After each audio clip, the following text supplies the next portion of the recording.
bienvenidos a este viaje a través del tiempo. En este video veremos quién es Don Pelayo. Acompáñanos en este recorrido y descubre los misterios y maravillas de esta era histórica. Pero antes, no olvides suscribirte, es gratis. Don Pelayo fue muy probablemente un noble hispano visigodo que fundó el reino de Asturias en el año 718. El origen de Pelayo ha sido discutido en las últimas décadas por una serie de investigadores, ya que pudo ser visigodo, astur o hispano-romano. La historiografía internacional se decanta por la procedencia visigoda, aunque la más moderna historiografía lo considera de origen astur-romano. A Pelayo se le atribuye el inicio de la reconquista cristiana de la península ibérica. Pelayo, cuya fecha de nacimiento se desconoce, era hijo de Fábila y nieto de Chindas Vinto. Las crónicas dicen que Fábila era dux en Galaecia y poseedor del ducado de Cantabria. Galaecia era el nombre de una provincia romana del noroeste de Hispania, que comprendía aproximadamente la actual Galicia, el norte de Portugal, Cantabria, Asturias y León. En vida de Egica, su padre, el príncipe visigodo Witiza, residió en la ciudad de Tui, en Galaecia. Allí estaba también el duque Fábila, padre de Pelayo, enviado por el rey Egica. Por un motivo ocasionado por su esposa, o bien por otra mujer, Witiza golpeó la cabeza de Fábila con un bastón, lo que le produjo después la muerte. Y cuando Witiza ocupó el reino de su padre en el año 702, desterró a Pelayo de Toledo. Tras su destierro, Pelayo se refugiaría en la zona de la actual Asturias, precisamente por poseer allí propiedades debido al título nobiliario de su padre. Pelayo contraería matrimonio con Gaudiosa, y fruto de su matrimonio nacieron dos hijos, Fábila y Ermensinda. Para el año 714, con la llegada de la expedición musulmana de Musa a Asturias, el jefe bereber, Munuza, fue el encargado de las tropas y la administración de la mitad norte peninsular, asentándose al frente de una guarnición musulmana en Gijón, mientras otras aseguraban el territorio y atacaban los últimos restos de resistencia. Pelayo pudo haber llegado a un acuerdo con la élite árabe, mediante el cual se le permitió gobernar localmente a la manera de los visigodos anteriores, como se sabe que ocurrió entre gobernantes árabes y nobles visigodos en otros lugares, como en el caso de Teudimero.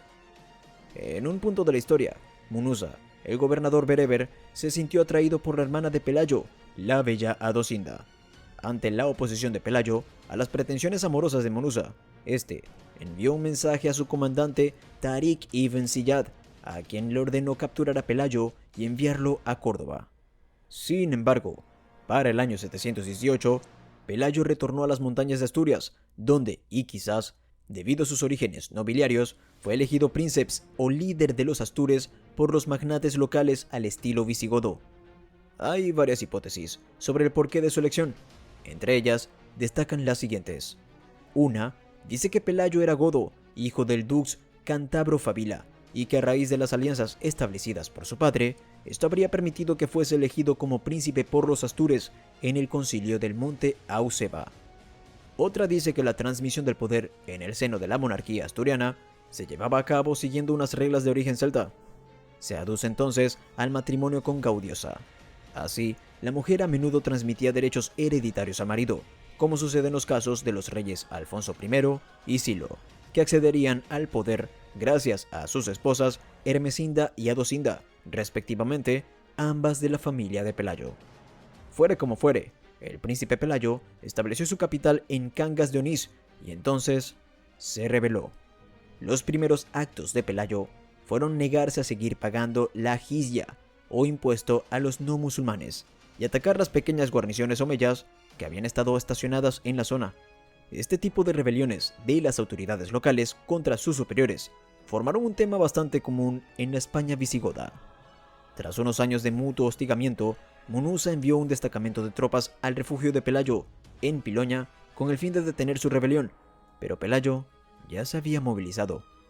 Tras algunas acciones de castigo a cargo de tropas árabes locales, Munuza solicitó la intervención de refuerzos desde Córdoba.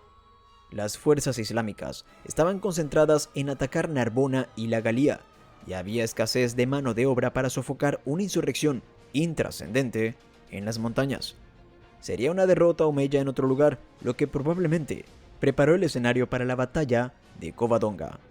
El 9 de julio del año 721, una fuerza musulmana que había cruzado los Pirineos e invadido Francia fue derrotada por los francos en la batalla de Toulouse, siendo este el primer revés serio en la campaña musulmana en el suroeste de Europa.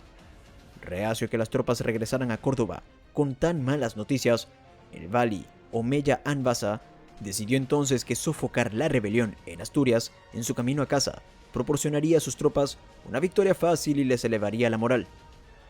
Si te está gustando el video, no olvides darle like y suscribirte. Aunque este le restó importancia a lo que estaba sucediendo en el extremo ibérico, tras las súplicas de Munuza, el valí Anbasa enviaría al mando de Alcama un cuerpo expedicionario acompañado por el obispo cristiano de Sevilla, Opas, para convencerlo de finalizar con su rebelión. Opas aparece en la crónica mozárabe como un noble, hijo del rey Ejica, hermano de Witiza y por tanto potencial aspirante al trono. Pelayo y sus aproximadamente 300 hombres montaron su campamento en una cueva de Covadonga y esperarían a los musulmanes en un lugar estratégico, como el angosto valle de Cangas de los Picos de Europa, cuyo fondo cierra el monte Auseba, donde un atacante ordenado no dispone de espacio para maniobrar y pierde la eficacia que el número y la organización podrían otorgarle. En el año 722, las fuerzas comandadas por el comandante Omeya Alcama, acompañadas por el obispo Opas, llegaron a Covadonga y se envió a Opas a convencer a Pelayo de que se rindiera. El obispo Opas subió a un montículo situado frente a la cueva y le dijo a Pelayo: «¿Podrás tú defenderte en la cima de este monte? Me parece difícil. Escucha mi consejo, vuelve a tu acuerdo, gozarás de muchos bienes y disfrutarás de la amistad de los caldeos». Pelayo se negó, por lo que Alcama ordenó a sus mejores tropas que entraran al valle para luchar.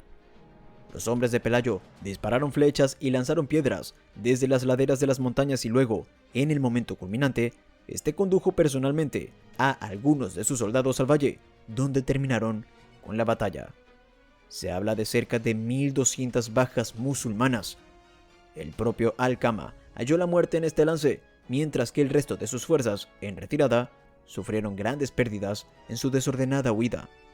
Tras esta batalla, Pelayo es coronado rey, con una corona hecha con ramas de roble, en el llamado Campo de la Jura, cercano a Cangas de Onís, por dos de sus capitanes, Suero Bulleres de Caso y su yerno Don Anean de Estrada. Los relatos cristianos de la batalla afirman que la matanza entre los musulmanes fue horrible y se saldó con la completa derrota de los sarracenos, mientras que los relatos omeyas la describen como una mera escaramuza. Se desconocen las dimensiones exactas del ejército de Pelayo o el de Alcama, aunque los recientes descubrimientos arqueológicos hacen pensar que las fuerzas cristianas de la región eran de varios miles y que por lo tanto el grupo de Pelayo y consecuentemente las tropas musulmanas de Alcama que se enfrentaron en Covadonga serían de una entidad tal que cabría calificar al enfrentamiento de batalla y no de escaramuza. La cuestión es que las tropas sarracenas fueron diezmadas, obligando a Munuza a escapar de Gijón, en donde se hallaba en ese momento.